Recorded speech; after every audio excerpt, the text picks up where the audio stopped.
이 책은 원제가 Proof of Heaven이라고 되어 있어요. 우리의 제목, 우리말로 된 번역은 나는 천국을 보았다 이렇게 되어 있는데 원제는 하늘나라라고 해도 좋고 천국에 대한 증명 또는 증언 이렇게 되어 있네요. 그리고 더더욱이 이 책이 주목을 받게 되는 이유 가운데 하나는 하버드 메디컬 스쿨에 있는 뇌과학자입니다. 이런 사람이 천국에 대한 발언을 하는 것은 도대체 어떤 의미일까라고 하는 게 이제 흥미롭겠죠. 그렇게 해서 이야기는 시작이 됩니다. 또 제가 이제 우리 정 교수님한테 말씀을 묻기 전에 여쭤보겠어요. 그래서 이 책이 믿어져요? 예, 저는 참 이 행운이라고 생각하는데 그 이후에 최근 2년 정도를 엄청나게 많은 이러한 연관된 분량을 제가 읽었어요. 읽고 앞으로 읽을 것이 또 쌓여 있고. 그래서 저는 이제 기독교에서 자라 나오면서 기독교에서 얘기하는 천국을 내가 덥석 믿지를 못했어요. 그래서 항상 이제 의과대학을 다니면서 또 정신과 이제 공부를 하면서 그거는 일단은 유보를 해뒀죠. 그러니까 선반 위에 올려놓은 거죠. 근데 지금 이러한 공부를 쭉 하면서 야, 이거는 정말 무시 못할 일이다. 예. 그러니까 제가 뭐 믿고 싶어서 덥석 이제 믿기를 무는 게 아니고 제가 가진 판단과 상식과 모든 걸 종합해 볼 때 이거는 정말 믿을 만한 정보다. 예, 그런 확신이 생겼어요. 그래서 이분이 그러한 또 자기 개인적으로 이런 체험을 얘기할 때 저는 믿죠. 믿고 이제 거기서 제일 중요한 요소는 뭐냐면 임사 체험을 한 사람들은 남들이 얼마나 그 체험을 이제 받아들일지 믿을지 그거야 2차적인 문제지만은 최소한 본인에게서는 엄청난 진실이고 그 체험 이후에 이 사람들의 삶이 전부 달라지는. 예? 누구에게는 일진 몰라도 자기 자신에게는 더없이 아주 그 절실한, 아주 그 리얼한 그런 체험으로 되죠. 그래서 이분도 아마 지금 얘기 듣기로는 신경외과 의사 얼마나 바쁩니까? 얼마나 잘 나갑니까? 미국에서. 그 의사 활동 그만두고 지금은 이제 이 메시지를 자기가 전해야 되겠다 하고 지금 세계를 돌아다닌답니다. 지금은. 이 심폐소생술이 없었다면 이런 체험이 별로 보고가 없었을 거예요. 별로 고민할 오늘 이런 모임도 없었을지 모르는데 심폐소생술이 자꾸 발달하면서 죽었을 사람들이 자꾸 깨어나면서 그 사람들이 이런 얘기를 한 겁니다. 깜깜한 터널을 통과해서 밝은 빛을 보고 먼저 세상을 떠난 가족을 만나고 자신의 생을 회고 이런 걸 자꾸 얘기하니까 그런 얘기를 어디다 얘기해봐도 귀 기울여 주는 사람이 없는 거죠. 병원에 얘기하면 미친놈 해서 이제 정신과를 보낸다든가 또 교회나 이런 자기 그 신앙기관에 얘기하면 마귀나 사탄에 홀린 것 같다 이런 얘기를 하니까 아무도 받아들여 주지 않으니까 그런 체험한 사람들이 카밍아웃을 못했던 거죠. 이 체험은 우리에게 확장을 요구합니다. 그 뭐냐면 예, 여기까지만 보시죠. 이 동영상은 유튜브에 올려져 있기 때문에 내용이 상당히 깁니다. 그래서 여러분들이 언제든지 보실 수가 있습니다. 내용은 일전에 제가 설교 중에서 소개했던 하버드의 신경외과 의사였던 이분 알렉산더 박사가 쓴 나는 천국을 보았다라는 책을 가지고 토론한 그런 내용입니다. 완전히 성경적인 내용이라고만 얘기할 수는 없지만은 사후세계에 관한 여러 가지 의문들을 자세하게 설명을 하고 토론하는 내용이 들어있기 때문에 여러분들이 참고하면 참 좋을 것이다 그렇게 생각을 합니다. 과학 문명이 발전을 하면서 한때는 사람들이 사후세계를 믿지 않는 경향이 많이 있었어요. 그래서 마치 이제 컴퓨터처럼 그 하드웨어인 우리 육체가 고장이 나서 작동을 중지하게 되면 그렇게 되면 이 프로그램도 종식이 되는 것처럼 우리의 뇌도 끝나게 되고 모든 것이 다 끝나게 된다라고 하는 그런 한마디로 해서 먹통이 되어버린다 이렇게 이제 생각하는 사람들이 굉장히 많이 있었는데 이제는 뇌과학자들이나 또 의사들이 여러 증거들을 통해서 사후세계를 인정하는 쪽으로 가고 있다는 것이 상당히 고무적이다 그런 생각을 합니다. 그러나 이 모든 것보다도 정말 중요한 것은 성경에서 죽음 이후의 세계, 사후의 세계를 분명하게 얘기하고 있다고 하는 것입니다. 이것을 우리는 믿는 것이죠. 오늘 성경은 이 사실을 우리에게 아주 분명하게 증거를 하고 있습니다. 오늘 1절에 보게 되면 하나님 앞과 살아있는 자와 죽은 자를 심판하실 그리스도 예수 앞에서 그가 나타나실 것과 그의 나라를 두고 엄히 명하노니 이렇게 말씀하고 있어요. 죽어서 끝나는 것이 아니라 주님의 심판대에 서게 될 것이 사실이라는 것을 얘기하고 있는 것이죠. 더 구체적으로 본문은 말하고 있습니다. 6절, 7절, 8절에 보게 되면은 전제와 같이 내가 벌써 부어지고 나의 떠날 시각이 가까웠도다. 나는 선한 싸움을 싸우고 나의 달려갈 길을 마치고 믿음을 지켰으니 이제 후로는 나를 위하여 의의 면류관이 예비되었으므로 주 곧 의로우신 재판장이 그날에 내게 주실 것이며 내게만 아니라 주의 나타나심을 사모하는 모든 자에게 도니라 이렇게 말하고 있습니다. 바울의 고백이죠. 바울은 죽었다가 다시 살아났기 때문에 사후 세계를 얘기하는 것이 아니라 그는 이미 부활하신 예수 그리스도를 만났고 또 말씀을 보고 깊이 기도하는 중에 이미 이 내용을 분명하게 알고 있었어요. 죽음이 끝이 아니라 주님을 만나는 길로 들어간다고 하는 것입니다. 그리고 어느 순간에 그는 실감나게 표현하고 있습니다. 자기 자신이 전제와 같이 부어지고 떠날 시각이 가까웠다는 거예요. 전제와 같이 부어진다는 말은 제사를 드릴 때 그 포도주를 그 위에 부어서 그 제사를 온전케 하는 그런 예식이 있는데 피 같은 자신의 생명이 쏟아져 내렸고 이제는 거의 그 생명이 끝이 나서 떠날 시간이 가까웠다. 그렇게 얘기를 하고 있는 것입니다. 떠나는 시각이 가까웠다. 이 죽음을 떠나는 것이라고 표현하고 있는 것입니다. 영혼이 육체를 떠나는 것, 또 우리의 존재가 이 세상을 떠나서 다른 세계로 들어간다고 하는 것입니다. 그래서 이 떠난다고 하는 성경 원어는 아날루시스라고 하는 말인데 이 말은 두 가지 경우에 이렇게 쓰여졌어요. 하나는 이스라엘 백성들이 광야를 이렇게 지나면서 한 곳에 머무러서 텐트를 치잖아요. 이 텐트를 쳤다가 다른 곳으로 이동하기 위해서 그 텐트를 접죠. 그래서 줄을 푸는 거죠.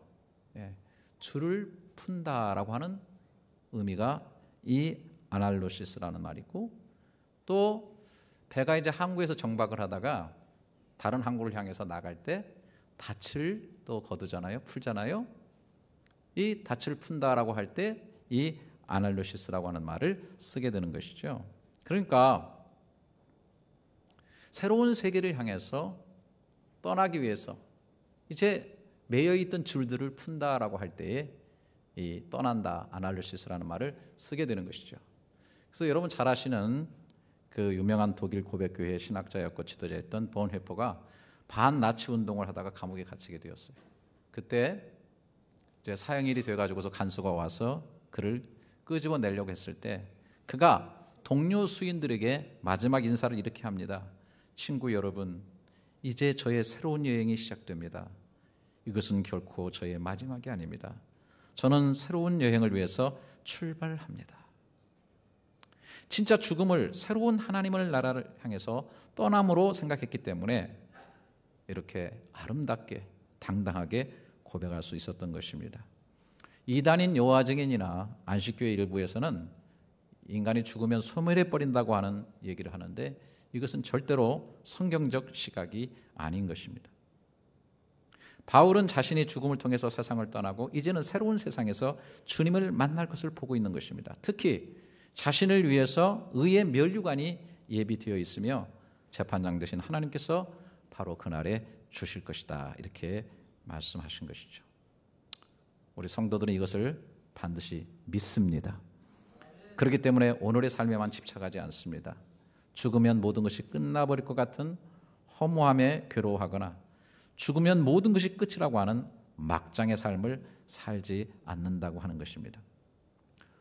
오늘 이 토론에 나와 있는 그런 내용도 있지만은 사후 세계를 경험한 사람들 대부분이 새로운 삶을 살고 있다는 것이 아주 특징이라는 것입니다.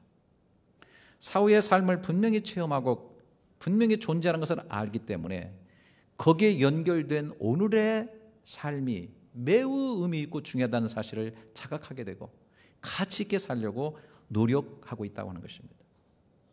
우리 예수 믿는 사람들은 말씀을 통해서 믿음으로 죽음 이후의 세상을 바라보고 있습니다. 끝은 단순히 끝이 아니라 영원함으로 들어서는 문이요 통로일 뿐이라는 사실을 믿고 삽니다. 그렇다고 한다면 구체적으로 이 새로운 영원한 삶을 열어가는 끝이 있다는 사실을 아는 우리들이 어떻게 살아야 되겠는가? 2013년 한 해의 끝에 서서 우리는 이 사실을 깊이 챙겨야 하겠습니다. 오늘 첫 번째로 바울은 이런 얘기를 합니다. 3절 4절에 보니까 때가 이르니 사람이 바른 교훈을 받지 아니하며 귀가 가려워서 자기의 사욕을 따를 스승을 많이 두고 또 그 귀를 진리에서 돌이켜 허탄한 얘기를 따르리라. 여러분, 마지막 시대에 갈수록 사람들의 성향이 있다는 거예요. 바른 교훈을 받지 않고 귀가 가려워가지고 자기의 사욕, 개인적인 욕심을 따를 스승들을 많이 두고 그 귀를 진리에서 돌이켜서 허탄한 이야기들을 따라가는 그런 경향이 있다라고 하는 것입니다. 그럼 반대적으로 우리는 어떻게 해요? 진리의 말씀에 귀를 기울이고 그것을 쫓아가는 삶을 살아야 된다는 것이죠. 여기 허탄한 얘기라는 게 뭔가 헬라어로 뮤도스라고 그러는데 허구 혹은 신화 등으로 얘기할 수 있습니다. 허구적인 이야기, 신화적인 이야기 이런 것에 사람들이 귀를 기울이면서 따라가는 경향이 있다는 것입니다. 결국 허탄한 얘기를 쫓은 삶은 허탄한 삶을 낳을 수밖에 없다는 거예요. 허무한 삶을 낳을 수밖에 없다라고 하는 것입니다. 그래서 저는 당장 시편 1편의 말씀이 생각이 났습니다. 복 있는 사람들은 악인들의 꾀를 쫓지 아니하며 죄인들의 길에 서지 아니하며 오만한 자의 자리에 앉지 아니하고 오직 여호와의 율법을 즐거워하여 그의 율법을 주야로 묵상하는도다. 그는 시냇가에 심은 나무가 철을 따라 열매를 맺으며 그 잎사귀가 마르지 아니한 같으니 그가 하는 모든 일이 다 형통하리로다. 악인들은 그렇지 아니하며 오직 바람에 나는 겨와 같도다. 자신의 생각, 자신의 소욕을 쫓아가는 삶, 결국 그것은 죄인의 길에 서게 되고 결국은 어떻게 됩니까? 오만한 자의 자리에 앉게 돼요. 여러분, 금방 판별해 보면 알 수 있어요. 말씀 집중적으로, 말씀 중심적으로 사는 사람은 갈수록 겸손해져요. 특징이 그겁니다. 말이 겸손합니다. 삶의 몸짓이 겸손합니다. 그런데 자신의 뜻을 쫓아 소욕을 쫓아 사는 사람은 오만합니다. 교만합니다. 그런 사람의 특징은 뭐냐? 서운한 게 많습니다. 뭐가 이래서 안 좋고 저가 뭐래서 안 좋고.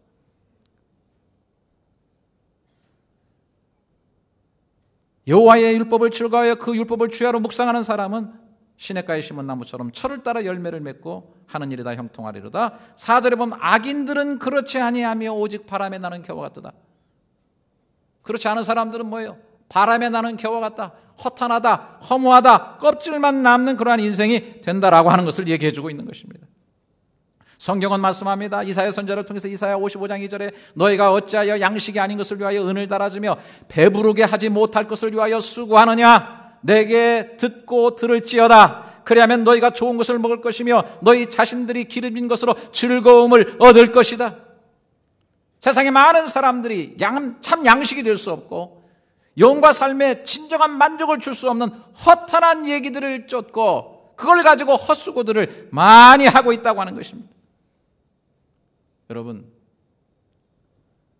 요즘 우리가 제일 많이 보고 듣는 게 뭐예요? 수많은 광고들입니다.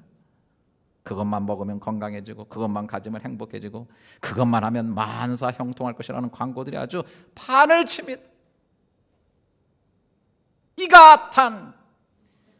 이가 튼튼해, 잇몸 튼튼해, 꽉 잡아주는 느낌. 인사돌. 여러분, 얼마 전에 어느 TV 프로그램에 보니까 이거 과대 광고라고 그래요. 의약품이 될 수가 없다는 거예요. 그래서 뭐 독일도 가고 일본도 가고 그 사람들이 얘기하는 다 출처를 찾아가가지고 다 확인합니다. 약간의 건강 보조식품은 될 수 있는데 그렇게 선전하는 것처럼 되어지지 않는다고 하는 것입니다. 예를 드는 거예요. 얼마나 많은 그러한 신화들 속에서 우리가 살아가고 있는가. 남자는 울면 안 돼. 울면 안 돼. 그래 남자의 가슴 속에 피멍이 들고 얼마나 그것 때문에 인격이 깨지고 삶이 깨지고 가정이 깨지고 하는지 몰라요. 남자들도 하나님 앞에 회개의 눈물을 흘려야 될 줄 믿습니다. 예, 잘못된 신화에 빠져 있어요.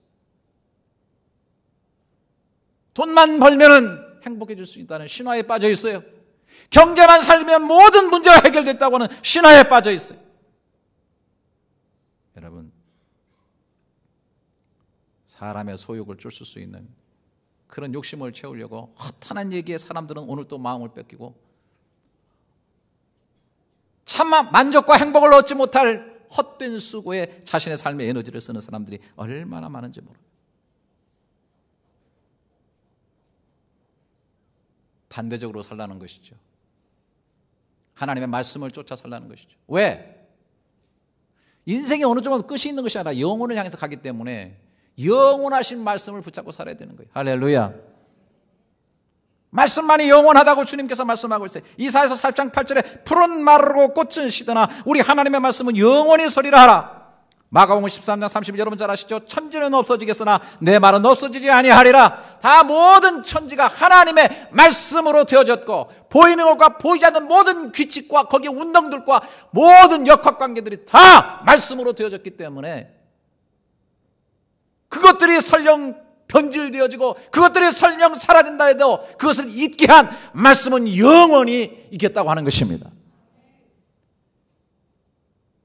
그렇기 때문에 소멸되는 시간 속에서 썩어지는 물질 속에서 변질되고 움직이는 인간 세계 속에서 변치 않는 영원한 하나님의 말씀의 바구니로 이런 모든 것들을 건져 올릴 때에 그것들이 영원한 가치를 갖게 된다라고 하는 것입니다.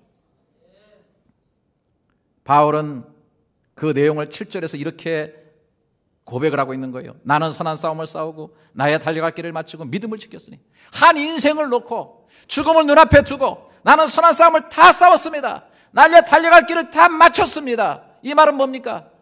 많은 유혹이 있었습니다. 생에 많은 바이러스들이 내게 침투해 들어왔습니다. 나는 말씀을 붙잡고 말씀을 가지고 선한 싸움을 끝까지 흔들리지 않고 싸워왔습니다. 나는 말씀의 도를 가지고 나의 믿음의 길을 정확하게 지키며 살아왔습니다. 선한 싸우고 달려갈 길을 달려서 결론적으로 뭐냐면 말씀을 실천하고 이루는 믿음을 지키는 그런 삶을 살았다고 얘기하고 있는 것이죠. 네. 이것이 인생에 남았고 이것이 결실을 주었다는 얘기입니다. 여러분 히브리서 11장에 모든 구약의 영웅들에 대해서 얘기할 때 그 앞에 붙어있는 수식어가 뭐예요? 다 믿음으로라고 하는 단어. 믿음으로 노아는 아직 보지 못하는 일에 경고하심을 받아 경외함으로 방주를 예비하여 그 집을 구원하였으니 우리가 늘 묵상하지만은 노아는 방주를 지었다기보다는 들은 하나님의 말씀대로 준행하는 것을 지어서 배를 지은 겁니다. 아직 보이지 못하는 일에 경고하심을 받아 그 말씀을 가지고 말씀이 현현되어 나타나는 것이 바로 방주고 홍수 때 노아와 그 가족들이 자기가 지은 그 말씀, 자기가 실천한 그 말씀 속에 들어감으로 구원함을 받았다는 얘기 아닙니까? 아브라함 마찬가지입니다. 히브리서 11장 8절에 믿음으로 아브라함은 부르심을 받을 때 순종하여 부르심을 받을 때 말씀이 들려졌을 때 거기에 믿음으로 순종하며 장래 기업으로 땅을 받을 땅에 나갈새 갈 바를 알지 못하고 나갔지만은 큰 민족을 이루게 하시고 하나님께서 약속한 땅을 그에게 허락해 주신 겁니다. 믿음의 사람들이 말씀을 들었고 그 말씀으로 자기 생을 건져 올림으로 인해서 영혼에 있다운 삶을 만들어냈다고 하는 것입니다. 썩어지는 물질도 마찬가지입니다. 말씀의 영혼의 바구니로 건져 올리면 썩어지는 상태로 있는 것이 아니라 이것은 하나님의 나라에 쌓이는 것이라고 성경은 분명히 얘기를 하고 있습니다. 마태복음 6장 20절에 오직 너희를 위하여 보물을 하늘에 쌓아두라. 거기는 좀이나 등록이 해하지 못하며 도둑이 구멍을 뚫지도 못하고 도둑질도 못하느니라. 썩어져가는 물질이지만 그것을 말씀이라는 그 바구니로 건져 올리게 되면 분명히 여기 성경에 나왔어요. 하늘의 보화를 쌓으라. 저는 요즘 그냥 개인적으로 그런 생각을 해요. 뭐 집에서 이렇게 헌금을 준비해가지고 이렇게 드린다고 하면 저는 그냥 그렇게 생각해요. 아이고 저거 하늘에 쌓이는구만.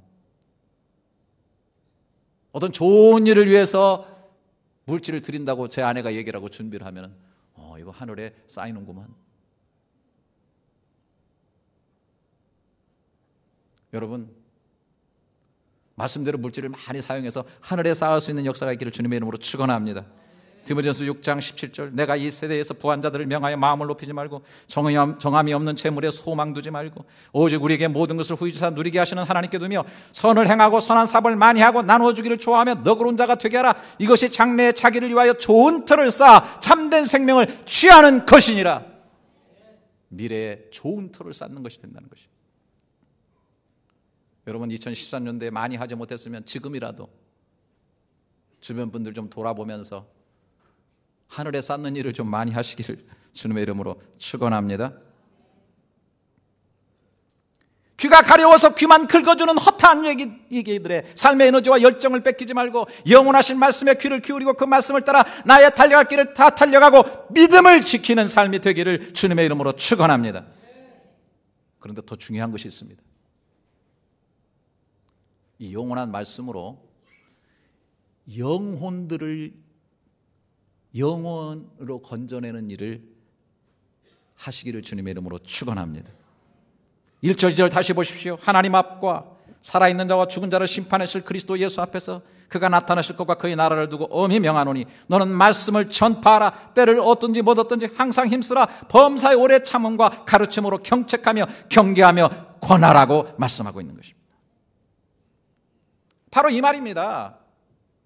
첫 번째 것은 우리가 허탄한 얘기에 귀 기울이고 거기에 삶의 에너지와 열정 뺏기고 그것 쫓으라고 신화에 끝없이 창념하며 가지 말고 영원하신 하나님의 말씀으로 늘 하루하루를 살아가면서 무장하면서 그 영혼으로 내 시간을 건져내고 그 영혼으로 내 물질을 건져내고 그 말씀으로 내 삶을 믿음을 지키는 삶으로 만들어가게 될 때 내 주변의 사람들이 그 모습을 바라보면서 말씀을 읽는 듯하고 때를 얻든지 못 얻든지 내 삶 그 자체가 말씀이 되어서 다른 사람들이 영향력을 미치면서 저들을 통해서 구원을 얻게 하는 이 아름다운 일들이 우리 가운데 이루어져야 된다고 하는 것입니다. 뿐만 아니라 더 나아가서 때를 얻든지 못 얻든지 우리의 입으로 하나님의 말씀을 증거하는 삶, 열심히 전하는 그런 삶을 살아야 돼요. 우리가 입을 통해서든지 우리의 지식을 통해서든지 우리의 아름다운 선행을 통해서든지 모든 것을 다 통해 가지고 우리 평생의 삶 가운데 많은 사람들을 말씀으로 영원으로 건져 올리는 그런 역사가 풍성하기를 주님의 이름으로 축원합니다. 참 이럴 때는 아멘을 좀 크게 하셔야 되는데 그런 삶이 되시기를 주님의 이름으로 축복합니다. 다니엘을 생각해 봅니다. 구약에 저는 정말 최고의 인물이라고 생각을 해요. 바벨론 대제국에 포로로 간 사람이 4대 황제에 걸쳐가지고서 최고의 재상의 위치에서 사역을 합니다. 얼마나 많은 음해가 있었고 얼마나 많은 도전들이 있었습니까마는 꿋꿋하게 모든 것을 이기고 최고의 자리에서 정치를 하면서 영향력을 미치는 그런 모습을 보게 됩니다. 그뿐입니까? 그는 영적으로 얼마나 활짝 열려 있는지 바벨론 제국의 미래가 어떻게 될 것인가를 한눈에 쭉 바라보면서 거기 지금 다니엘서에 보면 쭉 예언이 되어 있어요. 그래서 예언서 연구하는 사람은 다니엘서를 연구하게 되어 있어요. 그것이 역사 이후에 쭉 그대로 흘러오고 있고요. 심지어 오늘 우리가 살아야 될 이 시대까지 기도의 발끝으로 서가지고서 먼 영적인 신면으로서 바라보고 있는 거예요. 마지막에는 사람들이 빨리 달리면서 지식이 더하게 될 것이다. 정보화 시대가 이루어지게 될 것이다. 비행기가 나르게 되고 자동차를 타고 사람들이 빨리 왕래하게 될 것이라는 사실을 환히 내다보는 그런 사람입니다. 그러한 그가 마지막에 권면한 내용이 다니엘서 12장 2절 3절에 나옵니다. 땅의 티끌 가운데 자는 자 중에서 많은 사람이 깨어나 영생을 받는 자도 있겠고 수치를 당하여서 영원히 부끄러움을 당할 자도 있을 것이며 지혜 있는 자는 궁창의 빛과 같이 빛날 것이요 많은 사람을 옳은 대로 돌아오게 한 자는 별과 같이 영원토록 빛나리라. 영생을 얻는 사람들이 있겠다. 영생을 받는 자가 가장 복된 자이고 이 영생을 위해서 많은 사람을 옳은 대로 돌아오게 한 사람은 하늘의 별과 같이 영원토록 빛나리라고 말하고 있는 것입니다. 여러분, 세상에서는 세상적인 스타가 되려고 얼마나 아우성인지 몰라요. 그래서 우리가 그런 말을 하죠. 스타는 스스로 타락한 자들이라고. 하여튼 스타 되고 킹도 되려고 하는 사람, 스타킹이 된다고 우리가 얘기를 하잖아요.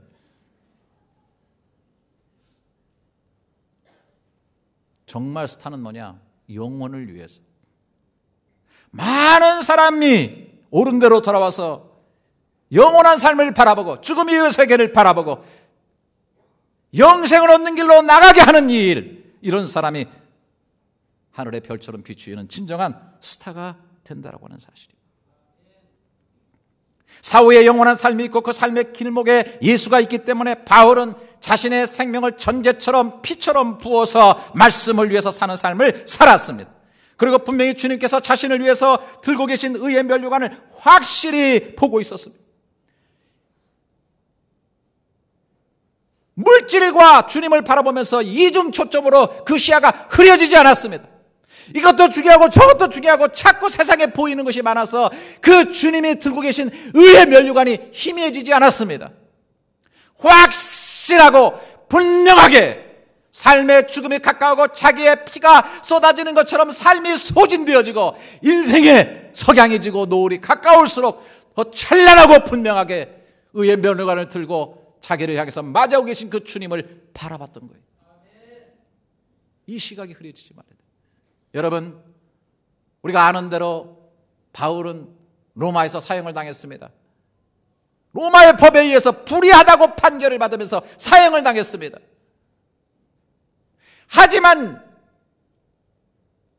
죽음 이후에 주님이 그에게 주시고자 가지고 기다리는 것은 의의 면류관이었습니다.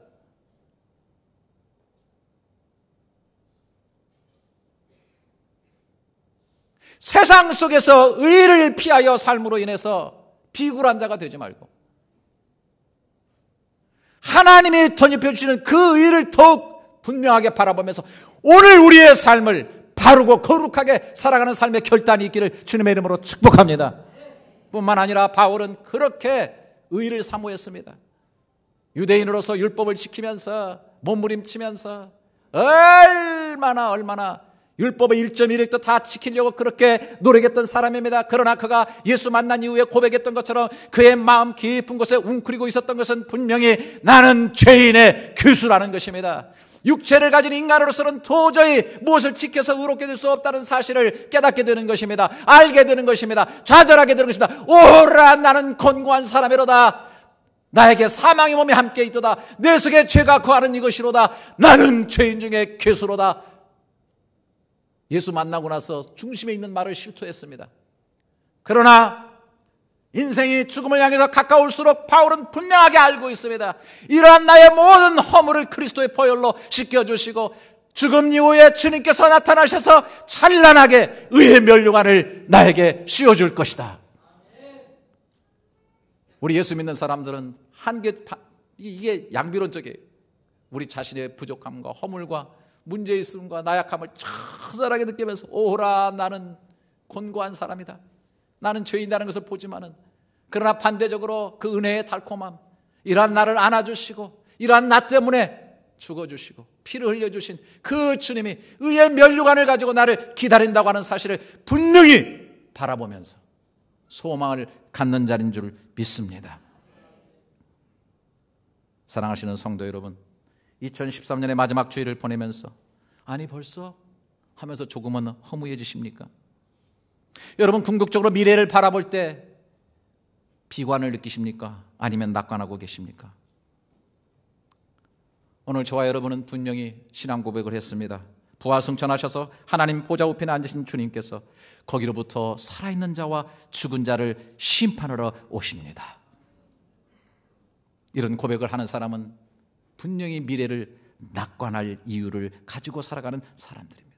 그 이유가 땅에 있는 것이 아니라 하늘에 있기 때문입니다. 사람이 아니라 하나님께 있기 때문입니다. 부활하신 주님께서 지금도 온 우주와 인간의 역사를 다스리고 계시고 마침내 모든 것을 회복시키시고 완성시킬 것을 믿기 때문인 것입니다. 세상 사람들이 10번이라도 포기할 수 있는 곳에 우리는 찬란한 그 아침을 바라보면서 죽음 이후에 분명한 주님의 형상들을 바라보면서 우리는 100번이고 일어설 수 있을 줄 믿습니다. 연말이 되고 나이를 한 살 먹어도 허무해지지 않는 이유가 여기에 있는 것입니다. 천지를 창조하실 때 성경은 이렇게 말합니다. 저녁이 되면 아침이 되니 이는 첫째 날이니라. 우리는 어떻게 카운트합니까? 아침에 일어나서 저녁이 되고 밤이 지나니 이가 첫째 날이 지났다고 얘기를 합니다. 성경은 다른 것입니다.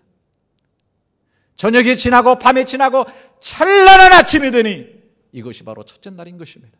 우리는 찬란한 아침을 향하여 살아가는 존재입니다. 찬란한 아침으로 끝나는 것이 우리 그리스도인들의 삶인 줄 믿습니다. 2010년 마지막 주일에 인생의 마지막이 분명히 있다는 사실, 그러나 그 너머에 영원한 삶이 있다 했다는 사실을 기억하시면서 찬란히 주님을 응시하시는 그 응시하시는 힘으로 오늘을 바라보며 오늘을 승리하며 바르게 터벅터벅 나의 달려갈 길을 다가고 믿음을 지켜 사는 영광스러운 삶들이 저와 여러분에게 있기를 주님의 이름으로 축복합니다. 기도하겠습니다. 2013년도에 한 해에도 베풀어 주신 은혜의 진심으로 감사드립니다.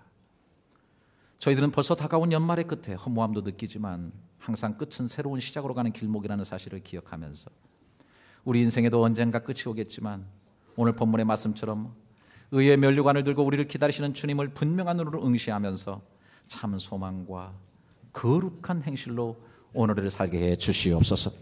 특히 영원한 말씀의 바구니로 뒤로 떨어져가는 우리의 시간들, 그리고 썩어져가는 물질, 그리고 우리의 모든 삶의 행동들을 영혼으로 건져내며 살게 해주시고 그 말씀을 우리의 삶의 모습으로 그리고 입술로 증거하며 또한 영혼들을 건져 올리며 사는 영광스러운 삶이 될 수 있도록 축복해 주시옵소서.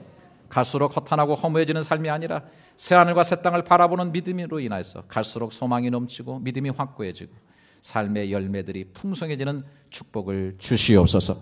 말씀으로 건져내어 하늘에 쌓으려는 모든 헌금들을 축복해 주시고 하나님 앞에 상달되는 우리들의 모든 봉사들이 영혼 구원과 교회의 부흥의 밑거름이 되게 해 주시옵소서. 예수 존귀하신 이름으로 기도드립니다. 아멘.